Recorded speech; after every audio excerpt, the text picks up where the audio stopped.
We have with us today Mike Baker with our Redondo Beach office. Congratulations on your success. Why don't you introduce yourself and tell them a little bit about your business? My name's Mike Baker. I've been with RE/MAX for 36 years. I do both residential and commercial real estate, and I love what I do. I tell people all the time that I'm very fortunate because I've been unemployed for 36 years, but I get paid to be me. And when you do what you love, it becomes real easy. And I have a real passion for real estate, so it's something I love doing.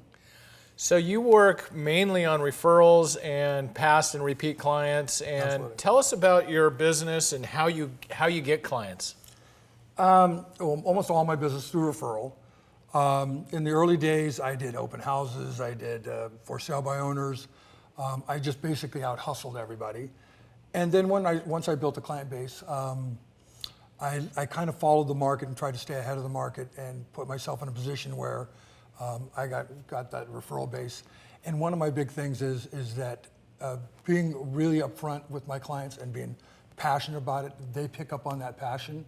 And when you tell them the truth and you tell them upfront and they hear other stories and then you turn out to give them the truth, it really resonates with the consumer. So it's fun that way. So you solve problems and you're service oriented. Tell us about maybe a story of how you've helped a client out recently. Everything I do in terms of real estate is about helping somebody. I tell this, and I say this all the time, I live in abundance. I've never been driven by money. I love what I do, but there's always going to be an objection.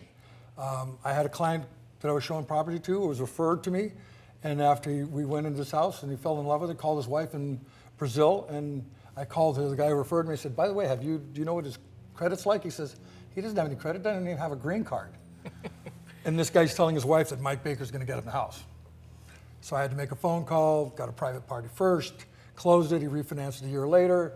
I've since sold him 5 or 6 properties. I just sold his gym in Lomita, one of the UFC fighters.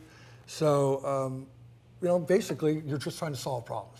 And that's really the challenge. I had a deal recently where they wanted to exchange 2 apartment buildings into a single family home behind the gates for almost $5 million. And they gave us 35 days to get it done.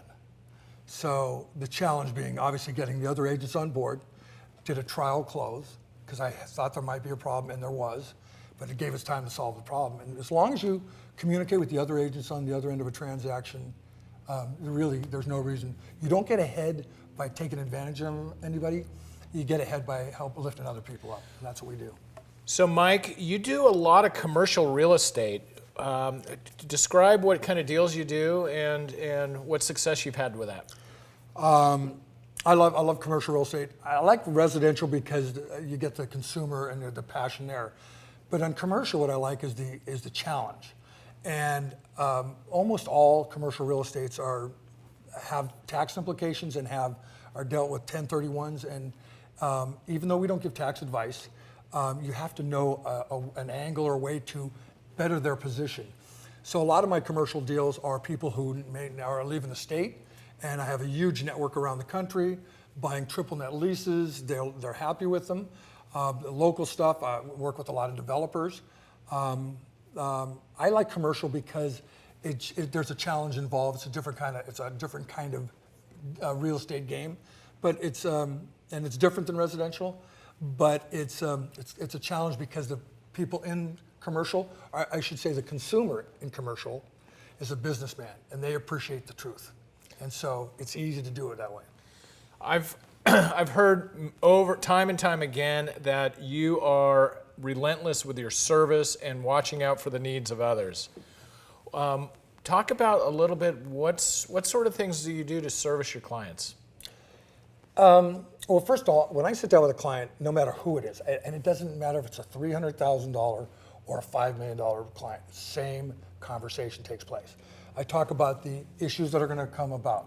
I always have a little trick. I always tell them it's one of the 5 biggest, most stressful things you do is buy or sell a piece of real estate. I always tell them to get a 2-pound bag of M&Ms, and because you're going to get stressed out. And they laugh, and I tell them it works. They've done studies on these M&Ms. Got to be peanut, And when they do that, when they have that emotion, we listed too high, we listed too low, take a couple peanut M's. We're going to gain 2 pounds during escrow, but we're going to get through this together. I love it. But they know that I have their best interest at heart, and that's really you're managing emotion too. You recently told me a story about helping a client that had a property to sell in Texas. You went above and beyond. Well, kind of unique.